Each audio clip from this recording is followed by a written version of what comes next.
Hermanos queridos, ¿cómo están? Qué lindo compartir en esta mañana con la familia de la fe, con la comunidad de fe. Qué hermoso. Los invito a abrir la Biblia. Vamos a la palabra de Dios, siempre viva y eficaz. Epístola de Santiago, capítulo 1.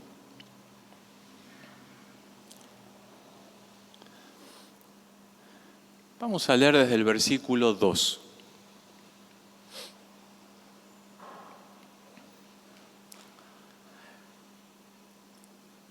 Capítulo 1, versículo 2.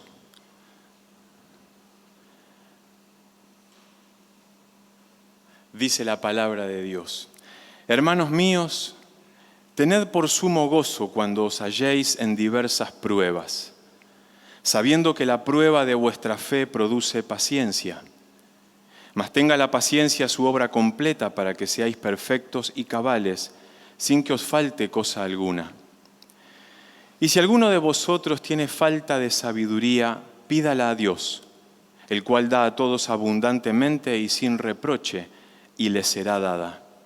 Pero pida con fe, no dudando nada, porque el que duda es semejante a la onda del mar, que es arrastrada por el viento y echada de una parte a otra. No piense, pues, quien tal haga, que recibirá cosa alguna del Señor. El hombre de doble ánimo es inconstante en todos sus caminos. Hasta ahí. Señor, gracias por tu palabra. Te ruego en el nombre de Jesús que hables a nuestra vida una vez más, con tu paciencia, con tu fidelidad, con tu interés permanente por transformarnos. Gracias, Señor. Amén. Amén. La carta de Santiago es una carta muy importante, pero es importante identificar que no abarca todos los temas de la vida cristiana, abarca algunos. ¿Y por qué esto es importante? Porque muchos de nosotros podemos tener a veces la idea, la expectativa, de que cuando alguien comparte una palabra, debe hablar indefectiblemente de determinados temas, olvidándonos que Dios está guiando a esa persona. El domingo pasado, Claudio Ruiz compartió palabra de Dios. No habló de toda la Biblia, de toda la revelación existente. Habló de algo que Dios puso en su corazón. El domingo anterior, Elías compartió palabra de Dios. No predicó de Génesis a Apocalipsis, predicó un tema específico que trajo porque Dios se lo puso en su corazón. Santo Salerno compartió también palabra de Dios el primer domingo de enero. No abarcó todos los temas. La carta de Santiago no toca temas importantísimos de la vida cristiana. La resurrección. El Espíritu Santo no inspira a este hombre de Dios a manejar esos temas en este escrito. Pero sí el Espíritu lo está guiando a otros temas fundamentales. Cuando escuches una prédica en jóvenes, en adolescentes, los niños, un domingo, un jueves, predique quien predique. Recibí lo que Dios está trayendo. Otra cosa importante de Santiago. Santiago hace énfasis en cómo vivir la fe. Esas ideas que nosotros tenemos de verdades espirituales importantísimas. ¿Cómo llevarlas a la práctica? Si ustedes estudian con cuidado esta carta, se van a dar cuenta que está concentradísimo Santiago en que cada uno de los hijos de Dios, cada cristiano pueda vivir en acciones concretas todas las ideas teológicas que tiene, todas las verdades fundamentales de la vida cristiana puedan ser experimentadas. Cuando Martín Lutero estudia la carta de Santiago, tiene muchas dificultades. ¿Por qué? Porque él en un primer momento, a él le cuesta ensamblar la justificación por la fe, explicada tan impresionantemente por el apóstol Pablo, con otros textos de Santiago, como por ejemplo, la fe sin obras es muerta. La fe sin obras no existe. La fe sin obras no es fe. Entonces, cuando él se da ese lugar, recordemos quién era Martín Lutero, un sacerdote católico romano, que va al texto bíblico y en el texto bíblico recibe palabra revelada. Entonces se atreve a cuestionar todo lo que le habían enseñado sus maestros, todo lo que la Iglesia católica, la Iglesia universal, eso significa católica, lo que la Iglesia católico romana enseñaba constantemente en el mundo entero. Él, inspirado por las Escrituras, se atreve a cuestionar eso. Y en ese cuestionamiento le da a todos los ídolos que él tiene. Y la carta de Santiago a él le cuesta en un primer momento y lo escribe. Después él sigue estudiando el texto y se da cuenta el complemento impresionante que es a la doctrina de la justificación por la fe del apóstol Pablo, los escritos de Santiago. Entonces, esto es muy importante para nosotros porque Santiago nos empuja a la acción y nos muestra que fuimos llamados por Dios para vivir la vida cristiana. Y si no estoy viviendo lo que creo, algo no está bien. Y Dios me llama a revisarlo. Con ese amor maravilloso, incondicional de nuestro Padre, revisar por qué no estoy viviendo lo que creo. El jueves, nuestra hermana Betty nos decía, la vida cristiana no es escuchar sermones. Claro que sí, tal cual. La vida cristiana no es solamente escuchar sermones. Y yo también sumaría y diría, no es ni escucharlos ni predicarlos solamente, es vivirlos. El gran aporte del Espíritu Santo a nuestra vida a través de la carta, de la epístola universal de Santiago, es vivir lo que creemos. El esfuerzo que puede llevarnos eso.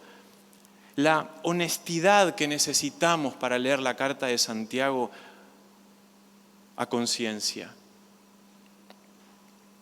Santiago se toma tan en serio las palabras del Señor Jesús. Si supiereis estas cosas, bienaventurados seréis si las hiciereis. Qué importante es esto.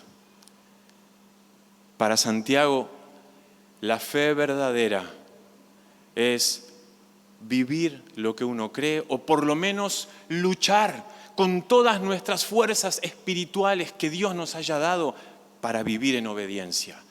¿Qué es lo que un cristiano puede hacer para crecer espiritualmente? Todo lo que esté a su alcance. Todo lo que esté a su alcance. Absolutamente todo. ¿Cómo puedo crecer espiritualmente?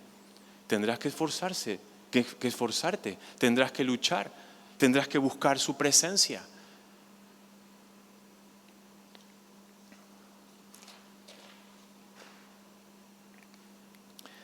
Santiago insiste en no ser oidores olvidadizos. Algo que muchos de nosotros realmente luchamos entre semana por poner por obra la predicación escuchada el domingo y escuchada también entre semana. Poder poner por obra lo que escuché.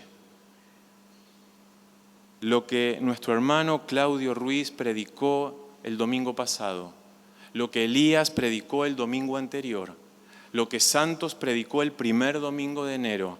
¿Te lo acordás? ¿Te anotaste algo? ¿Estás viviendo en esa palabra predicada?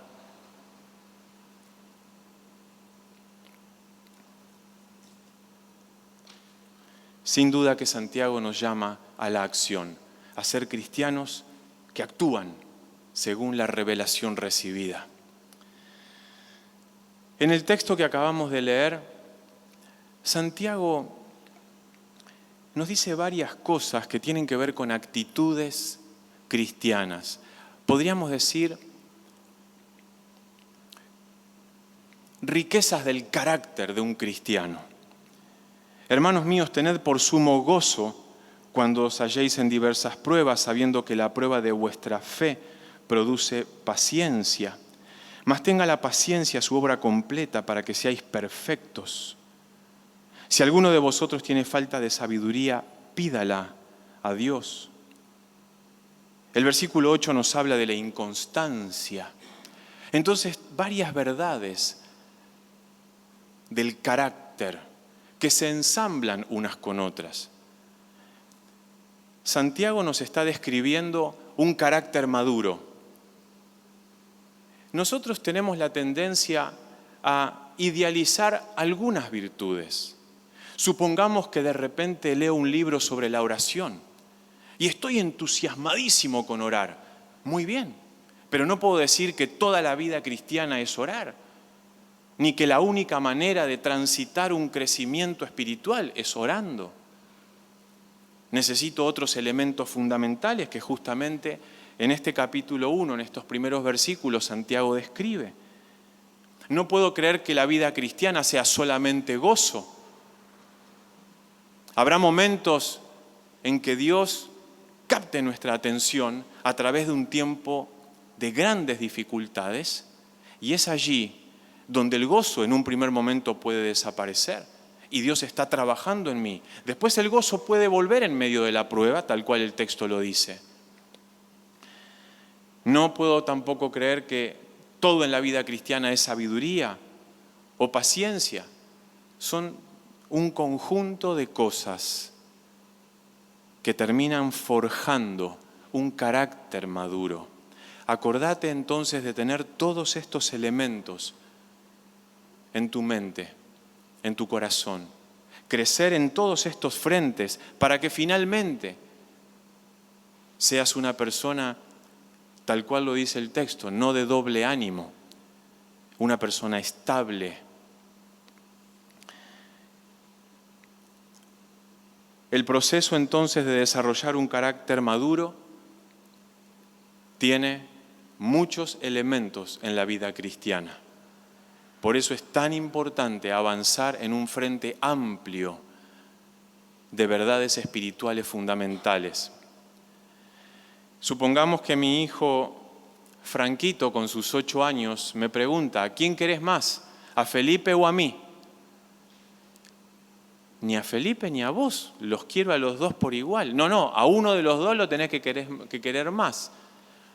No, ni lo quiero más a Feli ni te quiero más a vos, los quiero a los dos por igual.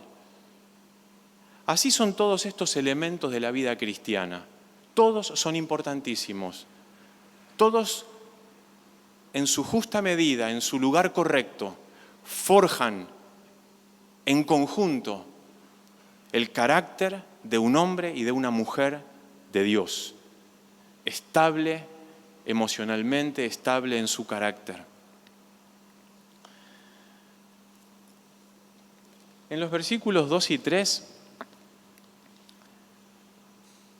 el texto dice, hermanos míos, tened por sumo gozo cuando os halléis en diversas pruebas, sabiendo que la prueba de vuestra fe produce paciencia. ¿Por qué Santiago une el gozo y la fe? En medio de la prueba, ¿por qué gozo y fe están unidas? Porque si en medio de la prueba, de la dificultad, pierdo la fe, automáticamente el gozo caerá. Porque el dueño de la situación pasa a ser la circunstancia que estoy viviendo. Entonces, no tengo razones para gozarme, para alegrarme, porque las verdades espirituales no están rigiendo mi manera de pensar, sino que es la circunstancia la que impacta en mi corazón y me entristece, me desbasta, me angustia, me lleva a un sinsentido. porque he perdido la fe. Porque no estoy parado en la verdad espiritual. No estoy parado en lo que Dios me llamó a creer. No estoy parado en su palabra, estoy parado en la circunstancia. Y automáticamente el gozo entonces cae sin poder ser mantenido.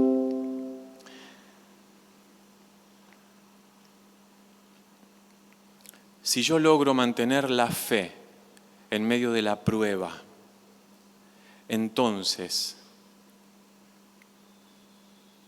es ahí donde mi relación con Dios se agiganta. Puedo ir a Dios en medio de una situación tremendamente difícil, adversa, y derramo mi corazón en su presencia. Antes, en esa misma situación, perdía completamente la comunión con Dios.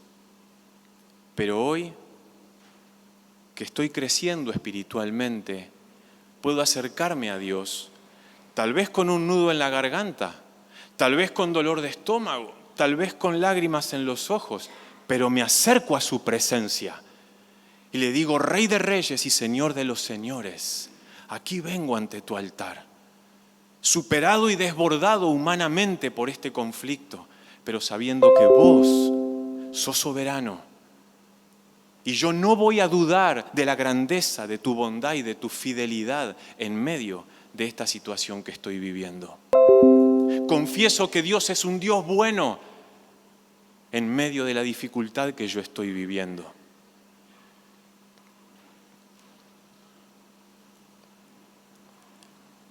Entra acá la palabra paciencia.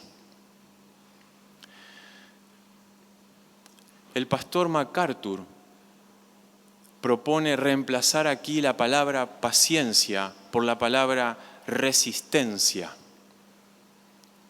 o aguante. Resistir. Pensaba en esto de resistir. ¿Por qué el pastor MacArthur propone resistir? Porque cuando un ejército es atacado por otro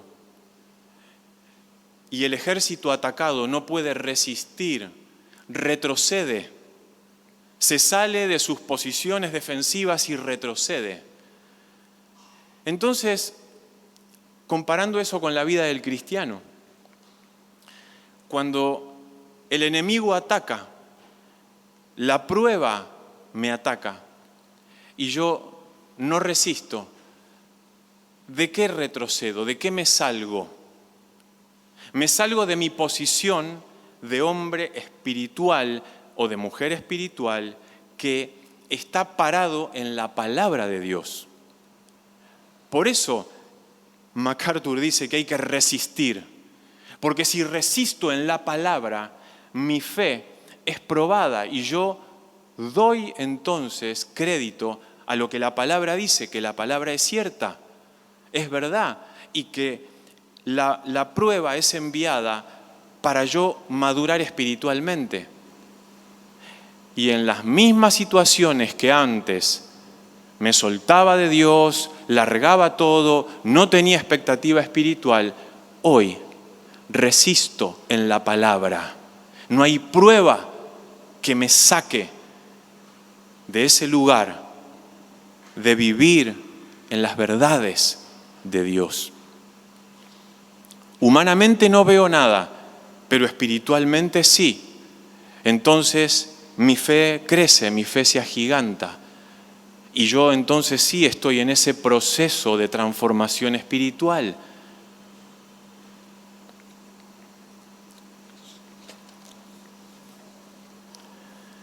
En el versículo 5, si alguno de vosotros tiene falta de sabiduría, pídala a Dios.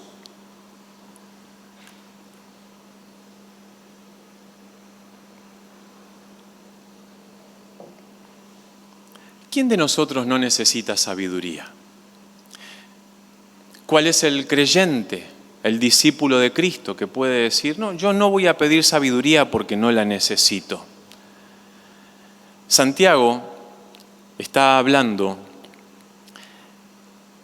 diciéndonos entre líneas que Cuando un cristiano tiene registro de su necesidad de sabiduría, es ahí donde rompe la autosuficiencia.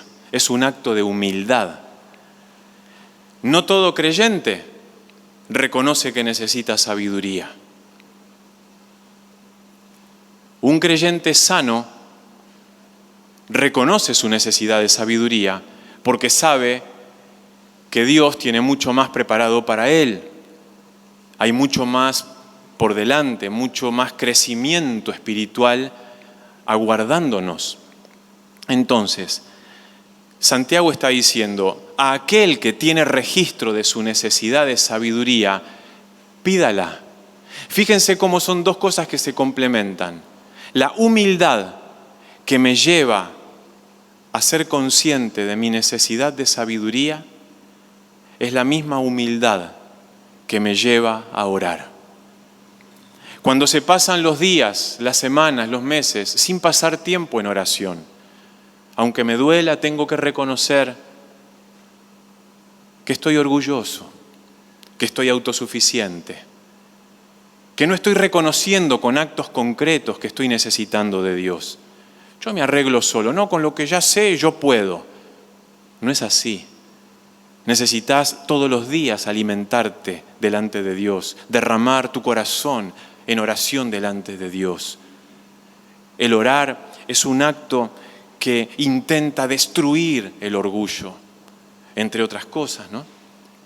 Pero cuando vos programás en tu agenda cada día pasar un tiempo orando, esa es una de tus excelentes actitudes que demuestran que estás determinado a crecer espiritualmente y a romper con tu autosuficiencia, con tu autoexaltación. Querés pasar un tiempo orando. A veces la oración de la mañana es muy difícil porque tenemos todo el día por delante, uno está ansioso. ¿A quién no le pasa que se pone a orar y quiere agarrar la lapicera y empezar a hacer el listadito de cosas que tiene pendiente, que quiere hacer ese día, que quiere resolver? Y uno se niega y ora y adora y busca y nos arrodillamos y estamos ahí en la presencia del Señor y agarramos la palabra y leemos la palabra en voz alta y proclamamos sus verdades en voz alta. Entonces, sabiduría y oración. Santiago las une como dos cosas fundamentales.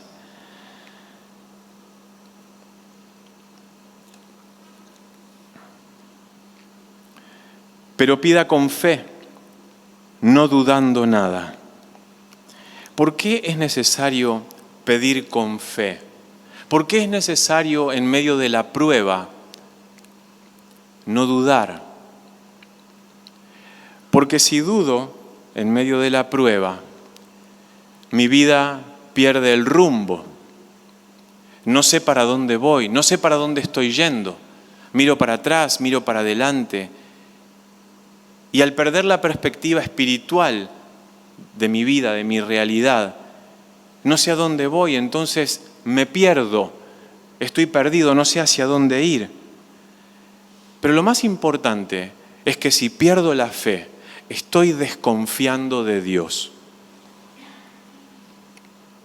¿Te pusiste a pensar que cuando atravesamos tiempos de grandes dificultades y no confiamos en que Dios tiene de antemano preparada la salida, estoy desconfiando de Él? Estoy desconfiando de que Él es Dios, que Él lo gobierna todo. Estoy desconfiando que a Él nunca se le va la mano con las pruebas que permite que atravesemos. A Dios nunca se le va la mano en su trato conmigo. Cuando me quiebra, aun cuando lloro en su presencia, Él sabe muy bien lo que hace. Cuando todo sale distinto de como yo lo había agendado y planeado, Él sabe lo que hace. Él es Dios.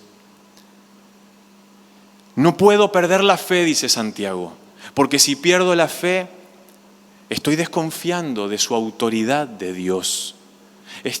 Hay que confiar, esos son los momentos en que hay que confiar. Y para eso está, entre otras cosas, la comunidad de fe. ¿Desarrollaste la confianza de levantar el teléfono y decirle a un hermano, ¿sabes que perdí la fe sobre este tema? ¿Cómo voy a decir eso? ¿Qué va a pensar de mí? ¡Qué maravilla! Si lograste desarrollar relaciones interpersonales en tu comunidad de fe, donde vos podés con toda tranquilidad decirle a un hermano, amigo, ¿sabes que estoy tan ansioso? El dolor de estómago no se me va. Me aprieta algo en la garganta y me cuesta confiar en que Dios de antemano tiene la salida. Ayúdame orando porque yo sé que Él tiene la salida, pero me cuesta creerlo.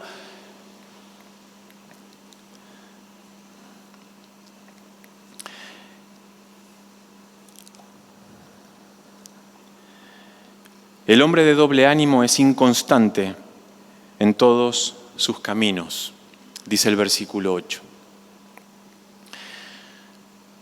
Todo lo que viene diciendo el texto antes es lo que da a luz un carácter maduro que puede ser constante en los momentos de mayor dificultad.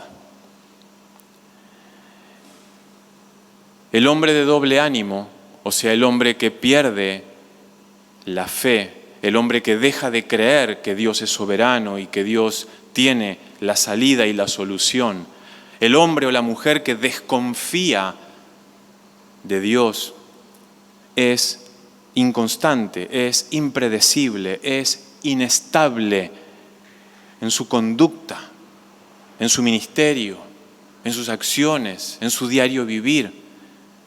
Entonces, el desafío de Santiago es cómo adquirir un carácter maduro, cómo mantenernos firmes en medio de las pruebas. Siempre la prueba tiene como objetivo que tu fe individual se fortalezca, que tu fe se profundice, que tu relación con Dios aumente en estatura espiritual.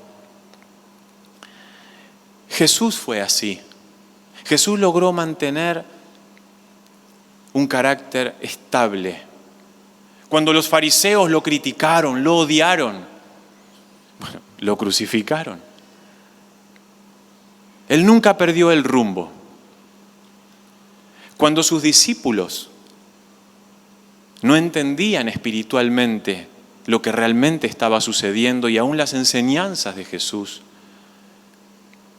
Él se mantuvo siempre bien orientado, bien direccionado. Aun cuando Pedro lo niega en ese momento impresionante que describen los evangelios, aquella negación, dice la palabra de Dios que Pedro blasfemó, insultó a Dios, habló mal de Jesús. ¿Qué habrá dicho realmente? Solo Lucas registra que ahí se cruzaron las miradas. Jesús no da un portazo y se va. No, si me vas a negar así, yo entonces... No, Él sabía a dónde iba. Sabía cuál era el propósito y el llamado de Dios. Así vos tenés que mantenerte en el llamado de Dios sobre tu vida, siguiendo el ministerio, siguiendo las actitudes, siguiendo lo que Dios ya te marcó o te está marcando o te marcará en este tiempo si lo buscas y estás buscando sabiduría de Dios. La sabiduría de Dios es querer saber lo que Dios sabe, es querer pensar como Dios piensa. Una persona que en medio de la prueba, de la dificultad, pide sabiduría, es una persona que tiene ambiciones muy grandes espirituales, porque está queriendo saber lo que Dios ve en el momento de la prueba. Señor, yo estoy viendo eso, pero ¿qué estás viendo vos? Te pido sabiduría y discernimiento espiritual. Abrí mi cabeza para poder entender espiritualmente esta prueba tremenda que estoy atravesando. Estabilidad de nuestro carácter en medio de los sinsabores, en medio de los errores cometidos. Cuando vos cometés un error, tu error es más grande que el amor de Dios. Cuando vos cometés un error, ¿podés caer en las manos del Dios de la gracia? Porque cuando cometemos errores, hay varias cosas que suceden allí. Pero una de ellas es que tu propio orgullo es pulverizado, porque te das cuenta que no sos tan espiritual como creías que eras. Santiago es tan bravo en su predicación que en el capítulo 2, cuando habla de la importancia de creer que todas las personas son iguales y que no hay que hacer diferencia entre una persona y otra, él va por el ejemplo. La teoría ya está de que todos los seres humanos son iguales, ricos, pobres.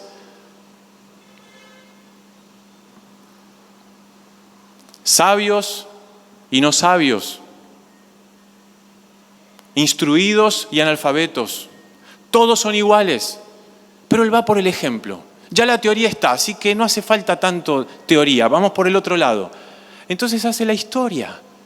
Si en vuestra congregación entra un hombre vestido de tal manera y vos lo ves y ves de qué auto se baja y ves la ropa que tiene y el perfume importado que usa, entonces le decís, vení, yo me paro, vos sentate acá. Y de repente entra una persona completamente opuesta que te das cuenta que está en situación de calle. ¿Y qué dice el texto? Entonces a esa persona que está en situación de calle vos le decís, sentate ahí a mi estrado. En el piso es a mi estrado. Sentate ahí en el piso. Realmente no estamos haciendo diferencias, dice Santiago. A este lo trato bien y a este mal. Entonces, esto es muy importante para nosotros, porque nos lleva a comprender que el nivel espiritual que a veces creo tener, por el ejemplo, descubro que no soy tan espiritual como era. Cuando respondo de tal o cual forma, no tengo más que arrodillarme y decir, Señor, perdóname, porque respondí de esta forma, o porque no respondí nada y estaban esperando que respondiera. Señor, perdóname, porque como yo leí este libro sobre este tema, yo ya creí que yo estaba volando en el tercer cielo sobre este asunto. Y me doy cuenta en la práctica que mi nivel espiritual está muy por debajo de lo que yo creía. Me saqué 9.80 en el instituto bíblico. Me saqué 9.50 en el seminario. ¿Les pasó alguna vez de dar una materia y sacarse una nota muy buena y después comprobar en la práctica que en la vida real, en mi propio carácter, estaba tan por debajo de toda esa información que metí en mi cabeza? No está mal estudiar. Matémonos estudiando y leyendo todo lo que podamos. Solo que hay momentos, me refiero a que solo hay momentos en los que Dios nos muestra cuál es nuestro verdadero nivel espiritual. Y ese es el momento en que tenemos que ser humildes y buscarlo de corazón. Lo que Santiago predica acerca de esta diferencia entre cómo se trata a dos personas tan opuestas socialmente, le habrá quedado atragantado a más de a uno que escucharon o que leyeron esa palabra. Pero el Espíritu Santo quería llevar a esas personas a madurar y a crecer.